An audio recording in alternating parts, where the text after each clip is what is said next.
Welcome back, everybody. Takuas, I have arrived. And I got a sweet, delicious treat for you, everybody. This is four most disturbing TV hijackings in history. So I don't want to bore you. Let's check it out. I'm sure this will make anybody shit their pants. Let's get it. Then the defense, which hadn't put up a sack in Starts with 12 football. quarters, finally did. Nice. Perhaps the most popular TV hijacking is the Max Headroom incident. It's likely you've seen it before. A man dressed in a suit, sunglasses, and most notably a Max Headroom mask. Max Headroom was a fictional character advertised as the first computer-generated TV presenter. He first appeared in his own movie before the character got his own TV program. The Popular fuck? back in the mid-80s, it's likely most everyone instantly recognized the Bro mask. looks demonic. On November 22nd, Is that Ivan Drago? the sports segment on WGN TV was abruptly hijacked. This being what appeared on the screens of thousands. Oh. McMahon and McKinnon, 14-0 Bears. Then the defense, which hadn't put up a sack in 12 quarters, finally did.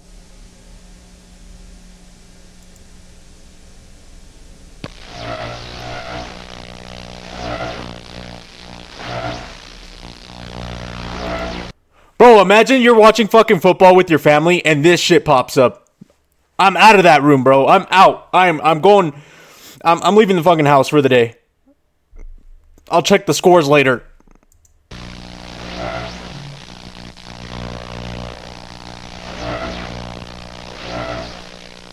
What the hell is that? The hijacking lasted a total of 17 seconds before engineers at WGN were able to regain control of the broadcast tower by switching to a backup frequency. At the time, not even they knew what had happened. Well, if you're wondering what's happened, so am I. Actually, the computer that we have running our news from time to time took off and went wild. So what we're going to do is start over from the top with the Bears and tell you once again about the 30-10 victory they had over Detroit today out at Soldier Field. We'll show you from the top and show you again. The video itself shows the man in the Max Headroom mask swaying erratically, all while the background rotates from side to side. This is seemingly to recreate the look from the actual Max Headroom show, which features a similar background. During the hijacking, a distorted buzzing sound can be heard. Only the visuals were successfully hijacked. However, on that same day a few hours later, a different station, WTTW, was also hijacked by the same group. And this time there was audio. Bro. Here's one thing you need to do before Ads! buying anything. Ads! Don't spend Are you kidding me, time bro? on Amazon until you watch this first. You should hook up with the old one. No more. No more ad. That is the only way to learn. I'll get you a hot drink, miss. Some dry clothing. Because he's a freaking nerd. The fuck? I think I'm better than Chuck Swirsky. Fucking lady. What are you saying? What are you saying? That's the way.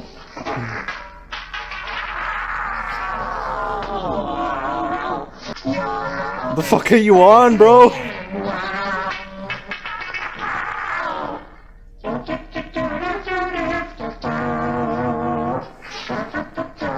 I still see the X.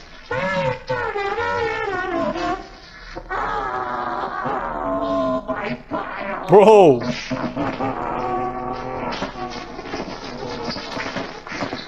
What are you on, bro? Masterpiece for all the greatest world newspaper nerds. Coming to get me. This second incident lasted longer at about 90 seconds. Bro, crack is This one is hell of a because no drug, engineers bro. were on duty at the Holy time, shit. meaning no one was That there to boy quickly on. switch to a backup frequency. The motive behind the interruption is unknown, as there isn't really ever one clearly established, even with audio. Many suggest the man was simply rambling on, saying any nonsense sentence that came to mind. However, others think differently. I think I'm better than Chuck Swirsky. The man mentions Chuck Swirsky, who was a TV reporter employed by WGN. At one point, the man also begins humming the tune to Clutch Cargo, a cartoon that aired on WGN. He followed this with, "I still see the X." This is possibly a reference to the last episode of Clutch Cargo aired on WGN, titled Big X. I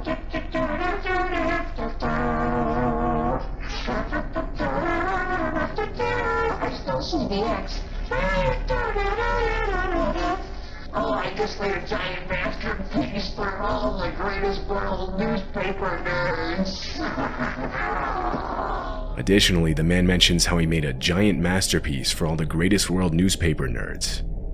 He likely meant World's Greatest Newspaper, or WGN, the first station that was hijacked. Perhaps he felt wronged by the station in some way, and the hijacking was deliberately created for and against WGN.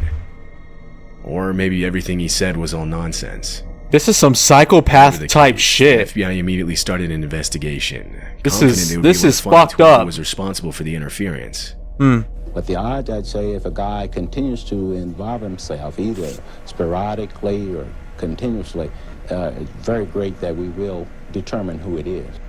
Months, years, and now even decades have passed with no sign of who's behind the Max Headroom mask. All we know for sure is what's shown in the video. At least 3 people were involved, one under the mask, one behind the camera, which can be proven from a slight shift in the camera's angle at one point, and one rotating the background, which is shown stopping when they step into frame themselves. Also known is that the video was not recorded live, rather it was pre-recorded. This is proven with the visible cut in the video. To this day, it remains unknown who hijacked the 2 TV stations.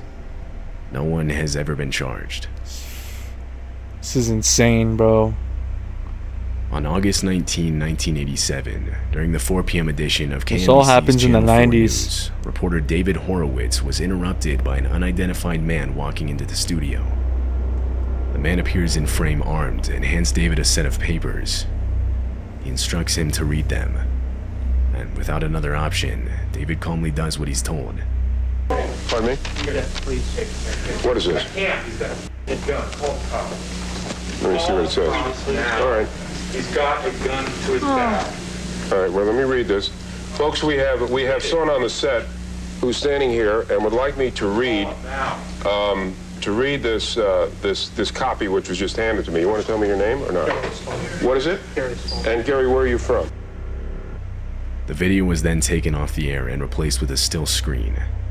But thousands of people had already witnessed it live, and police were immediately flooded with calls from viewers. Monitors in the studio clearly indicated they were no longer on the air, but the reporters desperately tried to convince the man he was still on. He believed them and continued to let David read. I was warned in 1981 by someone with connections at the CIA to stay off the computers, that they didn't trust people on computers. When I began receiving disturbing calls from my parents, which led me to believe that something terrible was going on. I was then forced into a mental hospital in Tallahassee, where I learned that my brother-in-law had been driven insane in the same manner that someone was trying to do to me. After minutes of this, David finally finishes reading the statement, at which point the man sets down his weapon, and it's revealed that it was only ever an empty BB gun. Bro. Police entered the studio and immediately arrested the guy. I hope it was worth it, bro. He managed to get in the studio as a guest to an employee. His father, Max Stolman, would sometimes work for KMBC as a reporter. What an idiot. I hope it was worth it, bro. Before walking into frame. Now, written on the paper, why would you do that? It turned out to be a nonsense statement on the CIA, alien life, and other conspiracy-type stuff. One of the sections read, "The man who has appeared on KMBC for the past 3 years is not my biological father. He is a clone, a double created by the Central Intelligence Agency and alien forces. It is only a small part of a greater plot to overthrow the United States government and possibly the human race itself." Gary was sent to a county jail as he awaited trial. He was found mentally ill and was arranged to get the help he needed. His father later made a statement on the incident, reading, "I do have a sick son. He has been hospitalized a number of times. I'm just thankful he wasn't shot." The fuck, bro? Are you interested in starting your own ads? YouTube audio? Why, bro? Why? Bro? Tell you to go ads? Really, bro? Upwork and hire people to make. It just kills the vibe of the scariness, bro. In July of 2007, WJLA, a TV station in Washington, D.C., was abruptly interrupted from its regular programming. We're good. Everything was going as usual, when all of a sudden the screen went black, and without warning, this image appeared on Fuck viewers' ads, TVs. bro. What is that? What is that? A grainy black and white photo of two human heads, one smiling, one not. Oh Viewers fuck. watching live Did I just were laugh at the wrong confused thing? and Hold on. honestly creeped out. Did I just laugh at the wrong thing? Wait, are they alive or are those fake? If they're real, I'm so sorry. Holy shit, The image man. was unsettling to say the least. That is unsettling. It stayed on screen for several seconds with no movement and no sound, just the image, before abruptly disappearing and returning to the station's regular programming. Many viewers called the station and made posts online trying to get answers. In response, the cable company ended up releasing an official statement on the incident. They claimed the image was a still frame from an advertisement for the Oprah Winfrey Show that was scheduled to play later on. Basically, they reasoned that their system somehow glitched in showing the still frame. This explanation left people skeptical. Many searched but found no Oprah Winfrey advertisement showing anything resembling the still frame. It's widely believed the explanation was a cover-up for a successful Not gonna hijacking lie, of the that ever station. pops up on my TV, bro. I'm breaking Although it. if this is the There's case, just whoever's responsible for it no is questions not asked. I'm identified. smashing my TV. I see that shit. Viewers that had footage of the incident found that after posting them online, they were mysteriously getting taken down. There are no surviving videos left on the internet today, and so footage of the incident is now being treated as lost media. The only remaining evidence is this picture of the still frame that was shown. Fucking insane, bro. It's January 3rd, 2007. All this shit The happens Australian broadcast channel Channel 7 is way back broadcasting in a the day. rerun of an episode of the Canadian television I feel bad for the people back in the documentary day to have to experience this At shit, one bro. point during This the is documentary, crazy. the audio suddenly cuts out and is eerily replaced with constant looping of a man yelling the words, "Jesus Christ, help us all, Lord." Bro, The what? visuals remain unchanged. It was only the audio that was affected. One viewer witnessing this pulled out his camera and began recording the strange audio.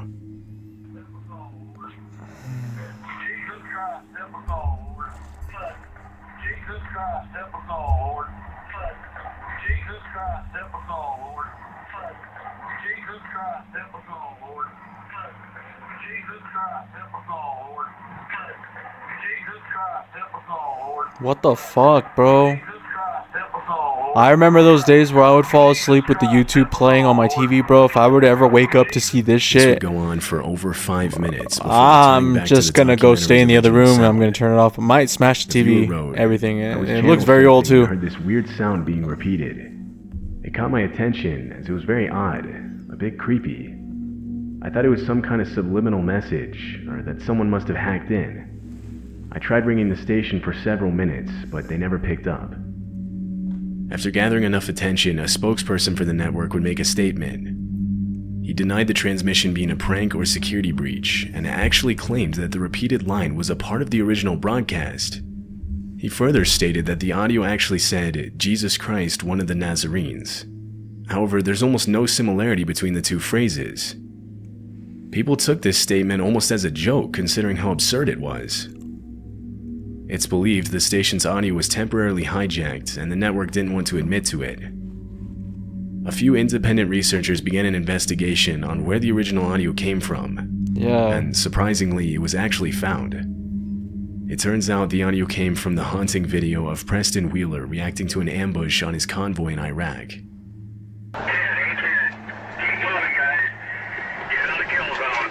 Jesus Christ, help us all, Lord.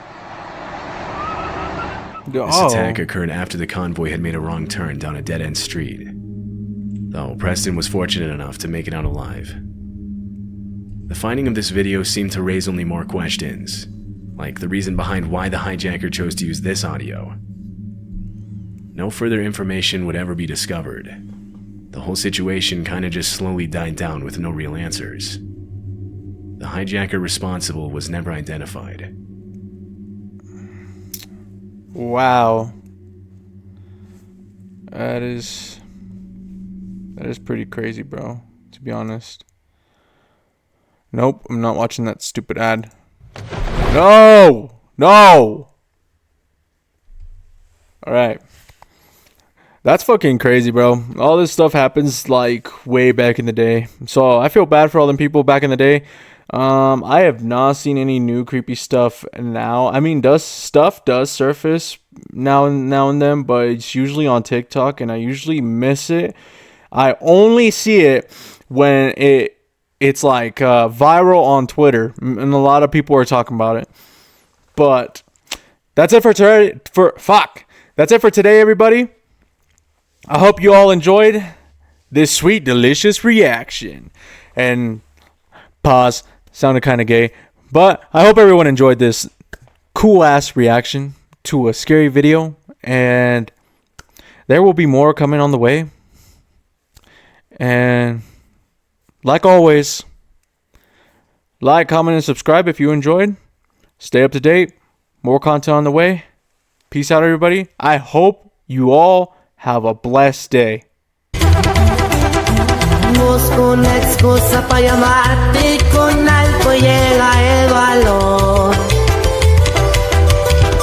Porque sé que de tu Instagram ya me has bloqueado, mi amor.